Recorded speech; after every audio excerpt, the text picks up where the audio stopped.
여러분 안녕하십니까? 계속해서 정보권 뉴스입니다. 부안 새만금에서 물고기가 또다시 떼죽음을 당했습니다. 연례 행사처럼 폐사가 반복되고 있지만 환경당국은 번번이 날씨 탓으로 원인을 돌리며 실태 파악도 하지 못하고 있습니다. 보도에 허현우 기자입니다. 부안의 한 포구에 숭어 새끼들이 배가 뒤집힌 채 하얗게 떠다닙니다. 어민들이 하나씩 뜰 채로 건져 올리지만 처리에는 역부족입니다. 폐사한 물고기를 담은 자루가 화물차 한 대를 가득 채울 정도. 어민들은 착잡한 신경을 감추지 못합니다. 아까 아침에 나오니까 그냥 흐르더라니까요. 여기 아주 그냥 바닷가 전부 다. 물고기가 죽은 것은 지난 8일부터 폐사량은 1톤이 넘는 것으로 추산됩니다. 어민들이 지난주부터 물고기 수거 작업을 계속 진행했는데요. 하지만 이렇게 죽은 물고기들이 계속 떠오르고 있습니다. 올 들어서도 몇 번째 발생한 집단 폐사. 환경당국은 그러나 용존 산소량 부족으로 발생한 통상적인 일로 치부하고 있습니다. 기상현상에 의한 용존산소 부족으로 인한 물고기 폐사라고 보고 있고요. 스릴 여건, 그리고 소리지에서 정체 이런 것까지 정확하게 검토해서 판단해야 해서. 하지만 산소가 줄어드는 여름, 겨울과 달리 요즘 같은 늦가을에 용존 산소량이 평소의 5분의 1로 줄어든 이유는 설명하지 못합니다. 환경단체와 어민들은 갑작스런 폐사의 원인으로 근처의 분뇨 처리장을 지목합니다. 비가 많이 들어오게 되면 처리할 하수들이 너무 많이 들어오는 경우들이 종종 많이 있거든요. 그럴 때는 처리를 못하고 그냥 방류를 하는 경우들이 있어요. 반복되는 폐사에도 불구하고 정확한 조사는 이뤄지지 않아 논란만 분분한 상황. 환경청은 뒤늦게 원인을 밝히기 위한 대책을 추진하겠다고 밝혔지만 뒷북 행정이라는 지적을 피하기 어려워 보입니다. MBC 뉴스 허연호입니다. 해마다 이맘때가 되면 겨울의 진객인 철새를 반갑게 맞이하는 행사가 열리곤 했는데요. 내년부터는 철새 축제가 열리지 않습니다. 조류 인플루엔자의 매개체로 알려지면서 기피 대상이 되고 있기 때문입니다. 임홍진 기자가 보도합니다. 금강 주변을 뒤덮은 철새의 군무가 장관을 이룹니다. 철새를 사진에 담거나 관찰하려는 조류 애호가들과 관광객들이 금세 모여듭니다. 하지만 철새 축제는 올해를 마지막으로 공식 축제로서는 사라지게 됐습니다. AI가 발생하면 자치단체는 철새 축제를 개최하기가 여간 난감한 게 아닙니다. 전염균을 차단하기 위해 철새 군락지를 통제하고 많은 인력을 동원해야 하는 번거로움이 따릅니다. 또 철새 축제 방문객이 2만 명까지 줄어든 것도 축제 폐지를 결정한 이유 중에 하나입니다.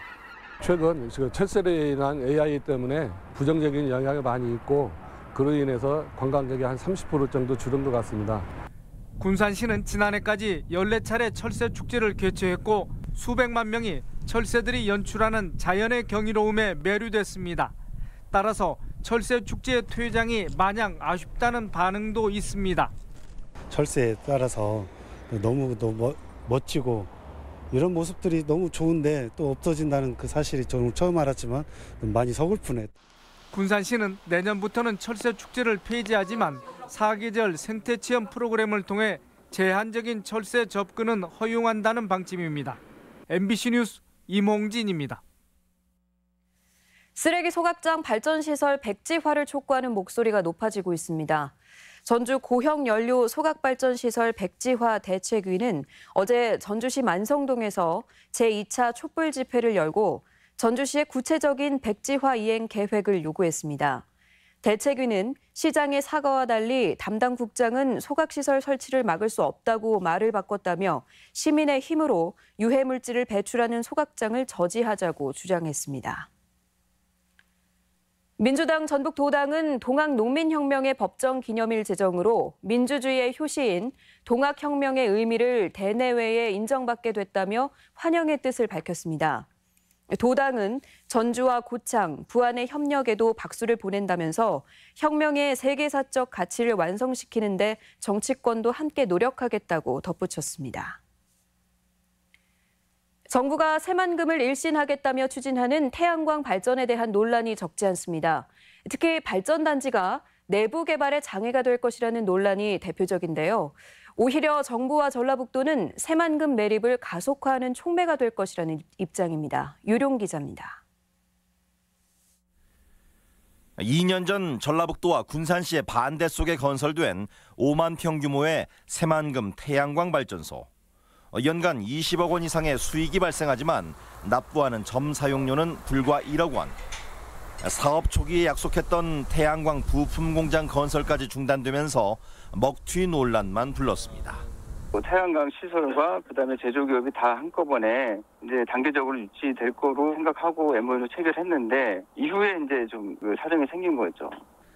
기존 발전소가 이런 식으로 흐르다 보니 지난주 발표된 새만금 발전단지에도 우려의 목소리가 나오는 것이 사실. 대기업이 수익을 얻도록 알짜배기 땅만 넘겨주고 20년 동안 정작 내부 개발은 못하는 것 아니냐는 우려입니다. 이것은 새만금 사업에 대한 전북도민의 간절한 꿈과 염원을 생각할 때 있을 수 없는 일입니다. 하지만 전라북도는 실상을 모르는 기우라고 반박합니다. 현재 추진되는 태양광 발전은 2.8기가와트 규모인데 약 10%인 0.3기가와트를 제외한 2.5기가와트가 수상 태양광이라 사정이 다르다는 겁니다. 현재 수면 상태고 거기에 수상 태양광을 설치하고 20년 후에는 철거하고 본래의 목적 용도대로 매립이 될 겁니다. 지도상에는 남북도로가 교차하는 알짜배기 부지로 보이지만 매립 계획이 후순위로 미뤄진 곳이라 20년 뒤 철거에 문제가 없다는 것.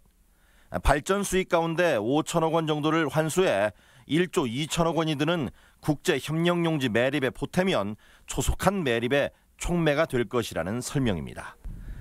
개발에 걸림돌이 될 것인지 아니면 매립 비용을 조달하는 효자가 될 것인지 태양광 발전에 대한 관심이 뜨겁습니다. MBC 뉴스 유룡입니다. 송하진 도지사에 대한 검찰 수사가 속도를 낼 전망입니다. 지난 9일 송 지사를 비공개 소환한 전주지검은 경선 과정에서 문자 메시지를 대량 발송하고 당원들에게 여론조사 내용을 유포한 혐의에 대한 조사가 상당 부분 진행됐다고 밝혔습니다. 검찰은 다음 달 13일 선거법 위반 공소시효가 만료됨에 따라 조만간 기소 여부 등을 결정할 계획입니다.